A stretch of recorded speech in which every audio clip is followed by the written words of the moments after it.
तो नमस्कार विद्यार्थीओ, आज આપણે સ્ટાર્ટ કરીએ ચેપ્ટર નંબર 8 નો બીજો વિડિયો, બીજો ભાગ સ્ટાર્ટ કરવા જઈ રહ્યા છીએ।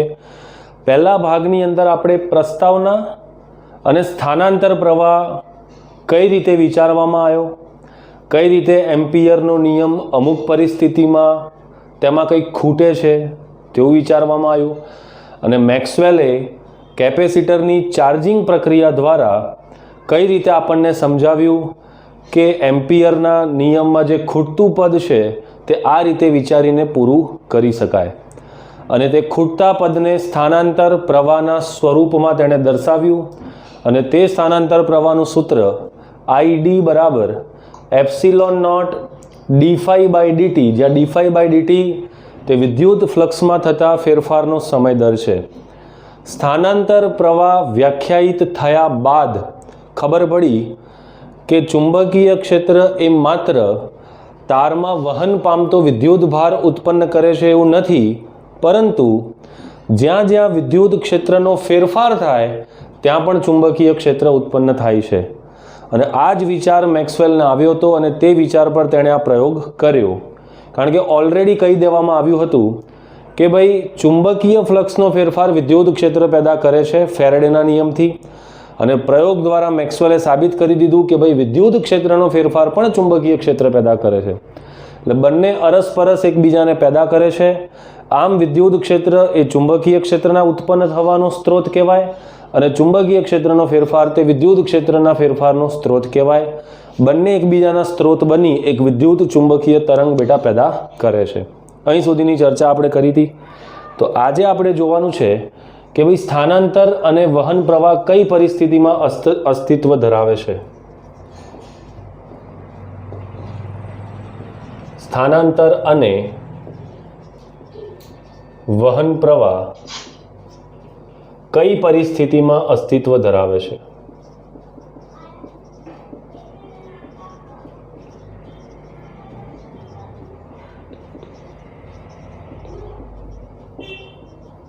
हालांकि आ प्रश्न तमे बोर्डनी परीक्षाना पॉइंट ऑफ व्यू थी बिल्कुल पण अगत्यनो न समझता, पण आ तो हवे आपणे सीखी रह्या छीए એટલે આપણને ખબર પડવી જોઈએ ને ઓલરેડી આનો જવાબ તમારી પાસે છે। બોલો કોણ કહેશે સ્થાનાંતર પ્રવાહ કઈ પરિસ્થિતિમાં અસ્તિત્વ ધરાવે અને વહન પ્રવાહ કઈ પરિસ્થિતિમાં અસ્તિત્વ ધરાવે? બોલો જવાબ, બોલો। તો આપણને ખબર છે કે સ્થાનાંતર પ્રવાહની અસર, तो बेटा स्थानांतर प्रवाहनी असर वहन प्रवाह जेवी ज मळी। वहन प्रवाह जेवी ज छे। तो स्थानांतर प्रवाहनी जे असर छे, असर एटले स्थानांतर प्रवाह ज्यारे विचारवामां आव्यो अने तेनाथी जे चुंबकीय क्षेत्र मळ्युं अने वहन प्रवाहथी जे चुंबकीय क्षेत्र मळतुं हतुं ते सरखुं ज मळ्युं, एटले स्थानांतर प्रवाहनी असर ए वहन प्रवाह जेवी ज छे। आपणे जाणीए छे के वाहक तारमा विद्युत क्षेत्र ई समय साथे बदलातुं नथी। विद्युत क्षेत्र ई ए समय साथे बदलातुं नथी।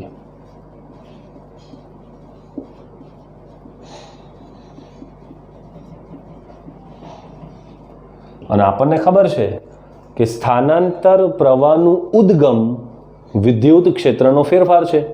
ફરી બોલું છું, સ્થાનાંતર પ્રવાહનો ઉદ્ગમ વિદ્યુત ક્ષેત્રનો ફેરફાર છે, વિદ્યુત ફ્લક્સનો ફેરફાર છે। પણ જે વાહક તાર હોય જેમાં પેલા વિદ્યુત ભારો વહન પામતા હોય તેમાં વિદ્યુત ક્ષેત્ર સમય સાથે બદલાતું નથી। આનો મતલબ શું થઈ ગયો? માટે આ રીતે ના લખાય, થિયરી લખીએ છે માટે, બોલો માટે વાહક તારમાં, बोलो स्थानांतर प्रवाह केटलो हशे? जल्दी जल्दी बोलो, अवाज आवो जोईए। वाहक तारमां स्थानांतर प्रवाह, वाहक तारमां विद्युत क्षेत्र समय साथे बदलातुं ज नथी, माटे वाहक तारमां स्थानांतर प्रवाह केटलो होय? बोलो, 0। तमे लोको स्थानांतर प्रवाहने पैदा करनारुं कारण ज जो नहीं जाणता हो तो स्थानांतर प्रवाह नहीं खबर पड़े। स्थानांतर प्रवाह पैदा थवानुं कारण छे विद्युत फ्लक्सनो फेरफार, एटले के विद्युत क्षेत्रनो फेरफार।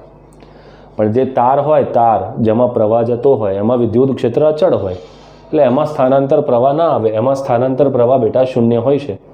બેઝિક જ્ઞાન છે. પણ કેપેસિટરની ચાર્જિંગ પ્રક્રિયામાં આપણને ખબર છે, બોલો, કેપેસિટરની ચાર્જિંગ પ્રક્રિયામાં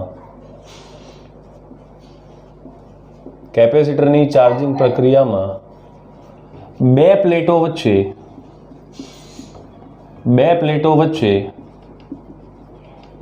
વિદ્યુત ક્ષેત્રનો ફેરફાર થવાથી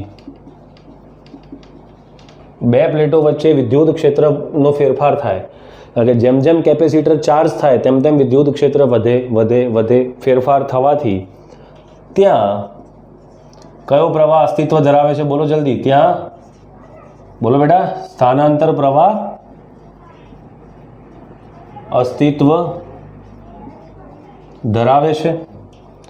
આનો મતલબ બે પ્લેટો વચ્ચે સ્થાનાંતર પ્રવાહ અસ્તિત્વ ધરાવે છે. અને વહન પ્રવાહ, તો વહન પ્રવાહનું તો અસ્તિત્વ તમને ખબર જ છે, એક તારમાં હોય છે, સાદો તાર જેમાં બેટરી લગાડ દો એટલે વિદ્યુત પ્રવાહનું વહન થાય, એ વહન પ્રવાહ. અને બે પ્લેટો વચ્ચે બેટા કયો પ્રવાહ અસ્તિત્વ ધરાવે છે? તો બે પ્લેટો વચ્ચે બેટા સ્થાનાંતર પ્રવાહ અસ્તિત્વ ધરાવે છે. હવે અવકાશના કોઈ મોટા વિસ્તારમાં, સૌથી અગત્યની લાઈન અહીંયા, અવકાશના, જે સમજવાનું છે, અવકાશના ખૂબ મોટા વિસ્તારમાં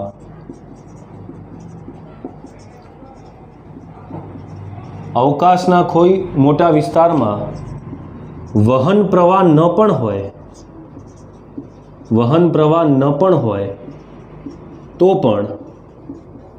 તો પણ વિદ્યુત ક્ષેત્રમાં ફેરફાર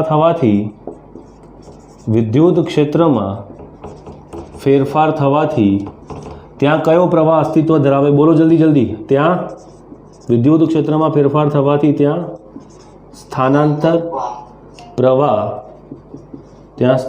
પ્રવાહ અસ્તિત્વ ધરાવે છે. એટલે આપણું નોલેજ અત્યાર સુધી શું કહેતું હતું?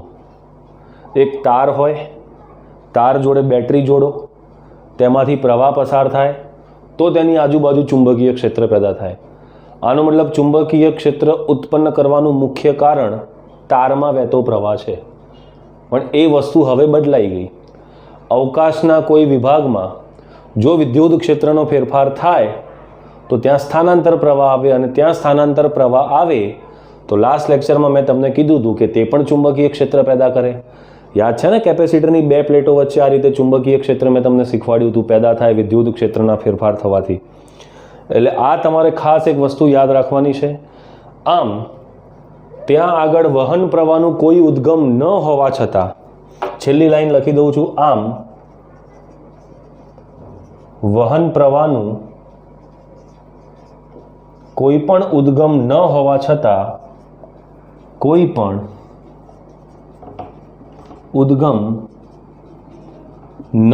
છતાં ત્યાં ચુંબકીય ક્ષેત્ર જોવા મળે છે,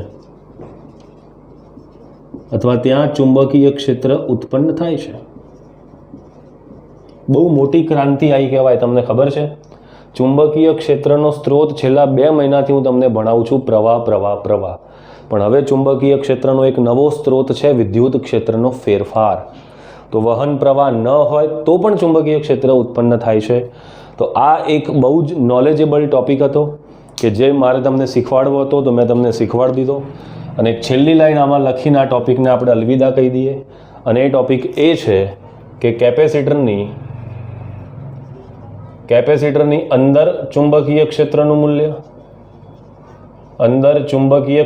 મૂલ્ય તેની બહારના ચુંબકીય ક્ષેત્રના મૂલ્ય જેટલું હોય છે. તેની બહારના ચુંબકીય ક્ષેત્રના મૂલ્ય જેટલું હોય છે. આનો મતલબ સમજાવો બેટા. બોરિંગ થોડું ઘણું લાગશે, પણ સિલેબસનો ભાગ છે તો ભણવું તો પડે. આનો મતલબ એ છે કે મેં તમને કાલે કીધું હતું કે આજે આ કેપેસિટર હોય, આ કેપેસિટરની આ જે તાર છે, તારમાં પ્રવાહ વહે છે સમય આધારિત. એટલે એ જે તાર છે તેની આસપાસ એમ્પિયરના સર્કિટલ નિયમની મદદથી ચુંબકીય ક્ષેત્ર ઉત્પન્ન થયું હતું. ધારો કે અહીંયા એનું મૂલ્ય છે B1, અને જેમ જેમ આ પ્રવાહ સમયની સાથે વધતો જાય તેમ તેમ કેપેસિટર ચાર્જ થતું જાય, અને કેપેસિટર જેમ જેમ ચાર્જ થતું જાય તેમ તેમ વચ્ચે મૂકેલી જે આ સપાટી છે તેની સાથે સંકળાતું વિદ્યુત ફ્લક્સ વધે, એટલે અહીંયા પણ એક ચુંબકીય ક્ષેત્ર ઉત્પન્ન થતું હતું. એ કઈ રીતે મેં તમને શીખવાડ્યું હતું, કઈ રીતે શોધાય? તો જે દિશામાં વિદ્યુત ક્ષેત્ર વધતું હોય તે જ દિશામાં તમારે આઈડી ધારી લેવાનો, અને જે દિશામાં આઈડી હોય તેને આમ આંગળીઓ વાળો એટલે ચુંબકીય ક્ષેત્ર મળે. ધારો કે આનું મૂલ્ય B2 મળ્યું, તો મેક્સવેલે શું જોયું કે B1નું મૂલ્ય તો B2 બરાબર જ મળે છે. એટલે કેપેસિટરની બે પ્લેટો વચ્ચે ચુંબકીય ક્ષેત્રનું ઉદ્ગમ અલગ છે, તારમાં ચુંબકીય ક્ષેત્રનું ઉદ્ગમ અલગ છે, પણ બંને દ્વારા ઉત્પન્ન થતા ચુંબકીય ક્ષેત્રના મૂલ્યો તો સરખા છે. એટલે બહુ મોટી ક્રાંતિ આવી આ ટોપિક પછી, અને એમ્પિયરનો નિયમ મોડિફાઈડ કરીને નવો રજૂ કરવામાં આવ્યો. બોલો બેટા, અહીં સુધી ક્લિયર થઈ ગયું? તો આગળ વધી જાઉં. મસ્ત મજાની હા કહી દો. ક્લિયર? તો આ મારે તમને આ સમજાવવાનું હતું. તો અહીંયા આગળ આપણે આ સ્થાનાંતર પ્રવાહ, વહન પ્રવાહ, બધો મુદ્દો હવે બિલકુલ ક્રિસ્ટલ ક્લિયર થઈ ચૂકેલો છે. પરફેક્ટ આપણને આવડી ગયું કહેવાય. તો આ હટાવી દઉં છું. જુઓ, મને એવું લાગે છે કે તમને લોકોને યાદ પણ રહી ગયું કે હું તમને શું કહેવા માગું છું. તમને લોકોને યાદ પણ રહી ગયું હશે. ક્લિયર ને? ઓકે. તો આનાથી એક વસ્તુ હવે એક મામૂલી નોંધ સ્વરૂપે અહીંયા લખી દઉં છું. એ નોંધ તમે લોકો યાદ રાખજો. પછી આખા લેક્ચરમાં આની બિલકુલ ચર્ચા કરવામાં નહીં આવે. તો ફેરેડેના પ્રેરિત ઈએમએફના નિયમ મુજબ આપણને ખબર છે કે ફેરેડેના પ્રેરિત ઈએમએફના નિયમ મુજબ શું છે? ફેરેડેનો પ્રેરિત ઈએમએફનો નિયમ સમય સાથે બદલાતું જતું કોણ? સમય સાથે બદલાતું જતું ચુંબકીય ક્ષેત્ર, સમય સાથે બદલાતું જતું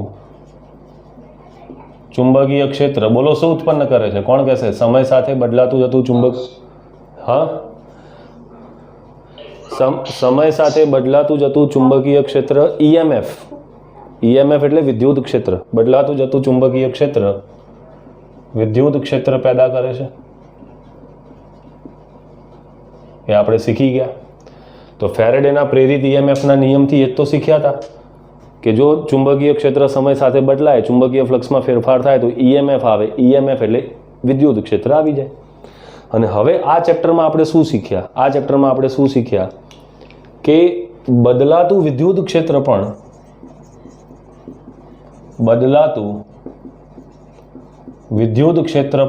શું ઉત્પન્ન કરે છે? બોલો બેટા જલ્દી. ચુંબકીય ક્ષેત્ર પેદા કરે છે. આનો મતલબ શું થયો કે વિદ્યુત ક્ષેત્રમાં ફેરફાર કરવામાં આવે તો કયું ક્ષેત્ર ઉત્પન્ન થાય? ચુંબક. અને ચુંબકીય ક્ષેત્રમાં ફેરફાર કરવામાં આવે તો શું ઉત્પન્ન થાય? વિદ્યુત ક્ષેત્ર ઉત્પન્ન થાય. આનો મતલબ બંને ક્ષેત્રો એકબીજાના ઉદ્ગમ થઈ ગયા. વાવ! બંને ક્ષેત્રો એકબીજાના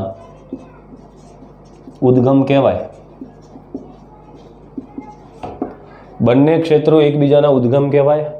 આનો મતલબ વિદ્યુત ક્ષેત્રનો ફેરફાર ચુંબકીય ક્ષેત્ર, એનો ફેરફાર વિદ્યુત ક્ષેત્ર, એનો ફેરફાર ચુંબકીય ક્ષેત્ર, અને આ ફેરફારોથી એક તરંગ ઉત્પન્ન થઈ જાય છે જેને આપણે વિદ્યુત ચુંબકીય તરંગ કહેતા આયા બેટા.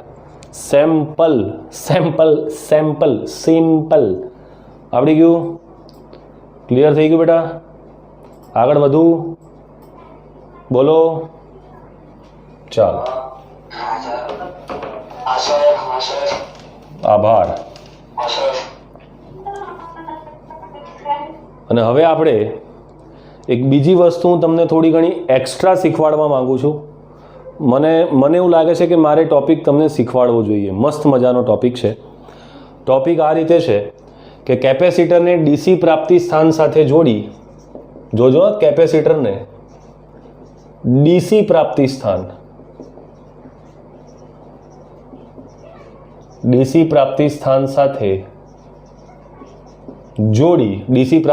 સાથે જોડી વિદ્યુત ભારિત કરવામાં આવે, વિદ્યુત ભારિત કરવામાં આવે અને જ્યારે કેપેસિટર સંપૂર્ણ વિદ્યુત ભારિત થાય, જ્યારે કેપેસિટર સંપૂર્ણ વિદ્યુત ભારિત થાય ત્યારે વહન પ્રવાહ અને સ્થાનાંતર પ્રવાહનું મૂલ્ય શોધો.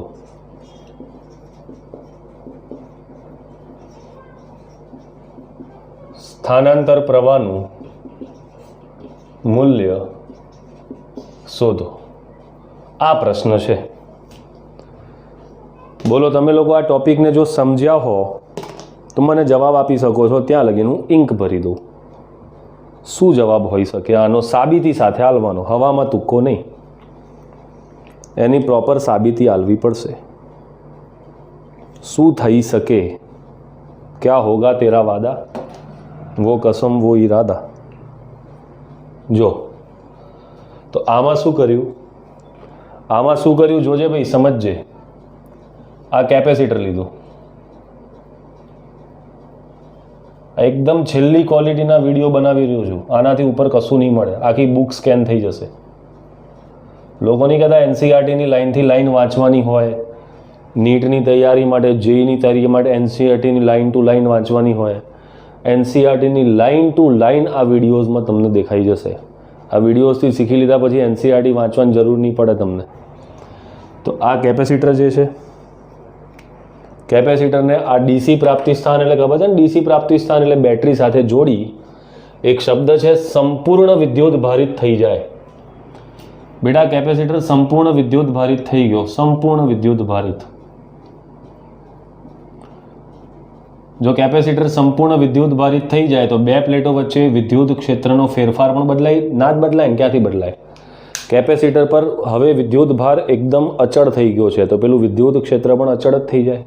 હા, કેપેસિટર ચાર્જ થતું જાય, ચાર્જ થતું જાય, ચાર્જ થતું જાય તો વિદ્યુત ક્ષેત્ર વધતું જાય, વધતું જાય, વધતું જાય, વધતું જાય. પણ કેપેસિટર ફૂલ્લી ચાર્જ થઈ જાય તો પછી વાત પતી ગઈ.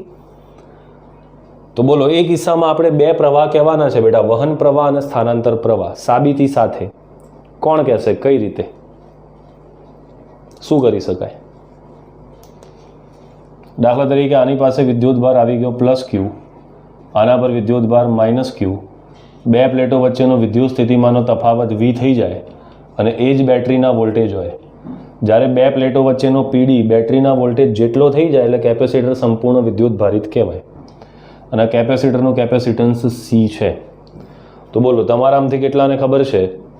આપણે કાલે જોયું હતું કે આ બે પ્લેટો વચ્ચે ફ્લક્સનું સૂત્ર શું આવ્યું હતું? બોલો કોને યાદ છે? બે પ્લેટો વચ્ચે ફ્લક્સ ફાઈ ઈ બરાબર ઈ એ. ઈ શું આવ્યું હતું? Sigma by epsilon nought into A. સિગ્માની વેલ્યુ શું આવી હતી? Q by A. Epsilon nought into A. એથી એ છમ છમાછમ. તો વિદ્યુતીય ફ્લક્સ આવે બેટા ક્યુ છેદમાં એપ્સિલોન નોટ. આ બે પ્લેટો વચ્ચેનું ફ્લક્સ છે. હવે કોમન સેન્સ લગાડો. Common sense. માઇક બંધ કરી દો બેટા. કોમન સેન્સ લગાડો. કેવું સર? બેટા કેપેસિટર ફૂલ્લી ચાર્જ થઈ ગયું એટલે વિદ્યુત ભાર કેવો થઈ ગયો? અચળ. જો વિદ્યુત ભાર અચળ થઈ જાય તો આ ફ્લક્સનો ફેરફાર શું થઈ જાય? બોલો. જો ક્યુ અચળ થઈ જાય તો? અરે યાર, હું તમને શું બોલ્યો તમે સાંભળો. કેપેસિટર ફૂલ્લી ચાર્જ, કેપેસિટર પર વિદ્યુત ભાર અચળ થઈ ગયો તો હવે આ જે ફ્લક્સ છે તે ફ્લક્સનો ફેરફાર કેટલો થશે? હા, અચળ ના બોલાય, શૂન્ય બોલાય, શૂન્ય. તો આપણને ખબર છે કે સ્થાનાંતર પ્રવાહના સૂત્રો શું છે? આઈડી બરાબર epsilon naught d phi E છેદમાં ડીટી. તો એપ્સિલોન નોટ બોલો d phi E by d t એટલે ઉપરવાળું જે પદ છે તેનું સમયની સાપેક્ષે વિકલન કરવા. ફાઈ ઈ છે, શું થશે વિકલન? બોલો d q by d t. 1 epsilon naught તો અચળ છે તો એ અચળનું વિકલન ન થાય પણ આ કેન્સલ થઈ જાય. પણ આઈડી બરાબર શું થઈ જાય? બોલો આઈડી બરાબર ડી ક્યુ છેદમાં ડીટી. બુદ્ધિનો પ્રયોગ કરો, બુદ્ધિ હોય તો. શું? જ્યારે કેપેસિટર બોલો જ્યારે કેપેસિટર સંપૂર્ણ વિદ્યુત ભારિત થાય, જ્યારે કેપેસિટર સંપૂર્ણ વિદ્યુત ભારિત થાય ત્યારે બોલો વિદ્યુત ભારના ફેરફારનો સમય દર શું થઈ જાય? 0. કેપેસિટરને પૂછો, કેપેસિટર તારા પર વિદ્યુત ભાર આવે છે કે જાય છે? તો કે કશું નહીં થતું, અચળ થઈ ગયું. તો વિદ્યુત ભાર સમયની સાપેક્ષે ના વધે છે ના ઘટે છે, એટલે ફેરફાર 0. અને જો dq બાય dt 0 થઈ જાય તો બેટા સ્થાનાંતર પ્રવાહનું સૂત્ર પણ 0 થઈ જાય. નીટની પરીક્ષામાં પૂછાઈ ગયેલો MCQ છે, મોટા મોટા અક્ષરોમાં નોંધી લેજો. આ ચેપ્ટરમાં થિયોરિટિકલ MCQમાં માર્ક્સ ના જવા જોઈએ, 4 માર્ક્સ મળે. યાદ રાખજો, કેપેસિટરને DC પ્રાપ્તિ સ્થાન સાથે જોડીએ અને કેપેસિટર ફૂલ્લી ચાર્જ થઈ જાય તે કિસ્સામાં સ્થાનાંતર પ્રવાહ 0 થઈ જાય છે. બોલો ક્લિયર થઈ ગયું બેટા? હા કે ના? બોલ જલ્દી. ચલો, તો મેં તમને સ્થાનાંતર પ્રવાહની માહિતી આપી દીધી. વહન પ્રવાહની વાત કરી લઈએ. તો તમે વહન પ્રવાહ માટે અહીંયા લખું છું કે QC અને V વચ્ચે શું સંબંધ છે? તો Q બરાબર CV, આ સંબંધ છે. તો આ Q બરાબર C ઇન્ટુ V. બોલો આ V કયા વોલ્ટેજ? શું બે પ્લેટો વચ્ચેના વોલ્ટેજ એ જ બેટરીના વોલ્ટેજ હોય? હા કે ના? બોલો. તો જવાબ છે હા. અરે ભાઈ, કેપેસિટર કેવું થઈ ગયું છે? સંપૂર્ણ વિદ્યુત ભારિત. તો કેપેસિટર પર વિદ્યુત ભાર અચળ થઈ ગયો ક્યારે? જ્યારે તેની બે પ્લેટો વચ્ચેનો PD બેટરીના PD જેટલો થઈ જાય તો. એટલે આ V અને આ V સરખો છે. આ શબ્દ તો વાંચો, સંપૂર્ણ વિદ્યુત ભારિત લખેલો છે.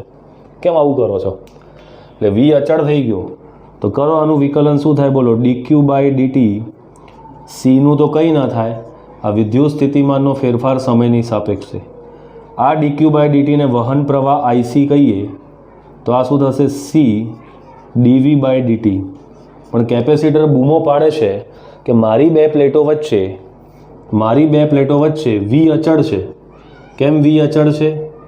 કારણ કે કેપેસિટર સંપૂર્ણ વિદ્યુત ભારિત છે અને V અચળ હોય તો વિદ્યુત સ્થિતિમાનનો ફેરફાર સમયની સાપેક્ષે 0 થાય. તો બોલો વહન પ્રવાહનું મૂલ્ય પણ બેટા કેટલું આવી જાય? 0 આવી જાય, 0 આવી જાય. તો બે મોટા મોટા MCQ મેં તમને લોકોને 4 માર્ક્સ અપાવડાવી દીધા. આ તમારી બુકમાં ઉલ્લેખ નથી પણ મેં તમને તોય કહી દીધું. સંપૂર્ણ વિદ્યુત ભારિત કેપેસિટરની અવસ્થામાં ના સ્થાનાંતર પ્રવાહ હોય છે ના વહન પ્રવાહ હોય છે. આનો મતલબ વહન પ્રવાહ તો જ મળે જ્યારે કેપેસિટર ચાર્જ થતું હોય અને સ્થાનાંતર પ્રવાહ બી તો જ મળે જ્યારે કેપેસિટર ચાર્જ થતું હોય. કેપેસિટર ફૂલ્લી ચાર્જ થઈ જાય એટલે બંને ગાયબ, 0 થઈ જાય. બોલો રેડી? ક્લિયર? અચ્છા, હવે આપણે જોઈએ મેક્સવેલના સમીકરણો જોવાના છે, જે CBSE બોર્ડ એક્ઝામમાં તો 2 માર્ક્સમાં ઘણીવાર પૂછી કાઢ્યા. સેન્ટ્રલ બોર્ડ એક્ઝામ હોય ને, આપણો તો સિલેબસ હમણાં 1-2 વર્ષથી આવ્યો, એ લોકોને તો વર્ષોથી ચાલે છે. અને તમને લોકોને ખબર ના હોય તો હું કહી દઉં કે આ સિલેબસ ભણાવતા મને 10 વર્ષ થઈ ગયા. કારણ કે હું CBSEના ક્લાસીસથી જ મેં મારું કેરિયર ચાલુ કર્યું હતું. મને હજુ પણ યાદ છે 2012ની અંદર 11નું એન્ડ અને 12નું સ્ટાર્ટિંગ હતું, ત્યારથી મેં CBSEના ક્લાસીસ ચાલુ કર્યા હતા. જે કેન્દ્રીય વિદ્યાલયના વિદ્યાર્થીઓ હોય, ગાંધીનગરમાં 3 કેન્દ્રીય વિદ્યાલય છે, કેન્દ્રીય વિદ્યાલય 1, 2 અને 3. તો તેમના વિદ્યાર્થીઓથી જ મેં મારું આ એજ્યુકેશન કેરિયર ચાલુ કર્યું હતું. એટલે આ તમારી સામે જે ટેક્સ્ટ બુક હાલ જે બીજા બધા શિક્ષકો માટે પહેલું બીજું વર્ષ હશે, જેને હું છેલ્લા 10 વર્ષથી જોતો આવ્યો છું, એની એ જ ટેક્સ્ટ બુક છે, કોપી પેસ્ટ. એટલે મને તો ઉપરથી વધુ આનંદ થાય છે કે હવે એક જ સિલેબસ માઇન્ડમાં રાખવાનો છે. પહેલાંમાં સ્ટેટ બોર્ડ અલગ હતું અને CBSE અલગ ભણાવવું પડતું હતું. હવે તો એક જ કોમન સિલેબસ થઈ ગયું, એટલે વધારે એન્જોય કરું છું હું તો ભણાવવાને. તો મેક્સવેલના સમીકરણો આપણે લખવાના છે. મેક્સવેલના સમીકરણો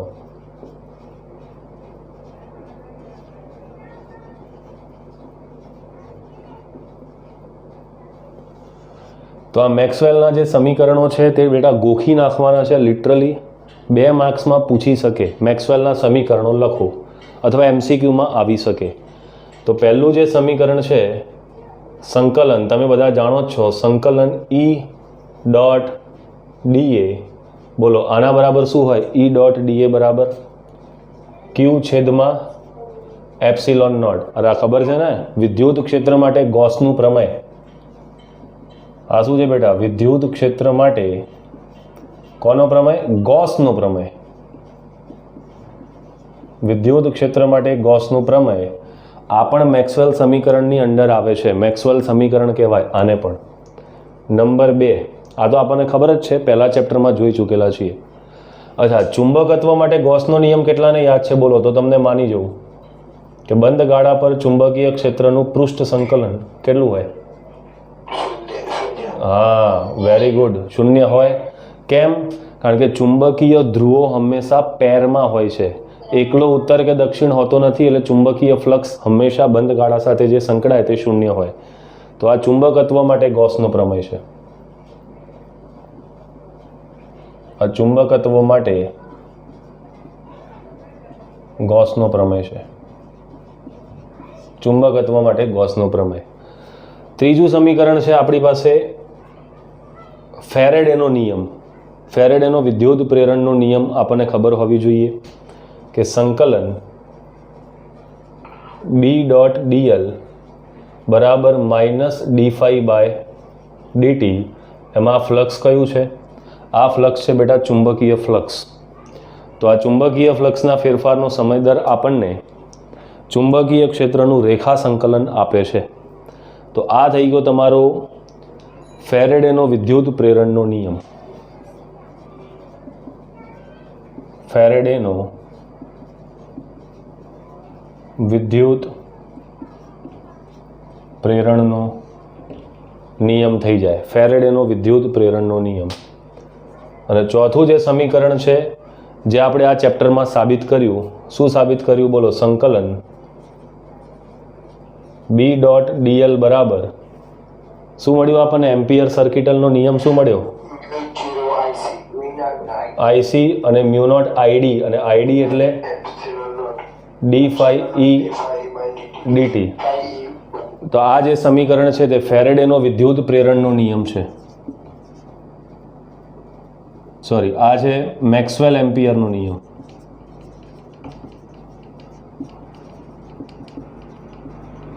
મેક્સવેલ એમ્પિયરનો નિયમ છે. તો આ જે 4 સમીકરણો છે, આ 4 સમીકરણોને મેક્સવેલના સમીકરણો તરીકે ઓળખવામાં આવે છે. તો આ 4 સમીકરણો તમારે પરીક્ષામાં પૂછાય તો 2 માર્ક્સમાં લખવાના થાય. હવે આજે હું આ ટોપિકને આગળ નથી વધારતો. એનું કારણ છે કારણ કે એક નવો ટોપિક ચાલુ થાય છે. એનો વિડીયો 50 મિનિટથી 55 મિનિટની આસપાસ બનશે. જો એનું ભાગ હું અહીંયા લઈ લઈશ તો એનો અડધો ટુકડો પાછો નેક્સ્ટ વિડીયોમાં જતો રહેશે. એટલે અહીંયા આપણો એક આ મુદ્દો સમાપ્ત થયો. કાલે આપણે સ્ટાર્ટ કરીશું વિદ્યુત ચુંબકીય તરંગ કઈ રીતે ઉત્પન્ન થાય અને તેની લાક્ષણિકતાઓ શું છે.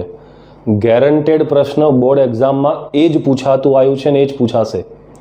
આ બધું નથી પૂછાતું. જો કે આ તો સિલેબસમાં છે. સ્થાનાંતર પ્રવાહવાળો ટોપિક સિલેબસમાં નથી આ વર્ષ પૂરતો. એટલે પહેલો જે વિડીયો છે તે તમારે બોર્ડની પરીક્ષા માટે તૈયાર ન કરવો, સ્પર્ધાત્મક પરીક્ષા માટે સૂત્રો તૈયાર કરવા.